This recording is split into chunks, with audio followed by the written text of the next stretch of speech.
Merhaba, sağlıklı bir yaşama hoş geldiniz. Bugün sizlere Sujok akupunktur yönteminden kuru öksürük için bazı teknikler paylaşacağım. Öncelikli olarak bir pelin otuyla ısıtma yapabiliriz.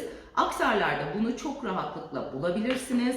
Otumuzu tutuşturduk. Akciğer bölgesi bakın elin şu kısmıdır. Bu bölgeye pelin otuyla birkaç dakika ısıtma yapıyoruz. Evet, ısıyı hissediyorsunuz değil mi Safiye Evet Hanım? hocam, hissediyorum. Bunu yaptıktan sonra kara buğday tohumunu da kullanabiliriz.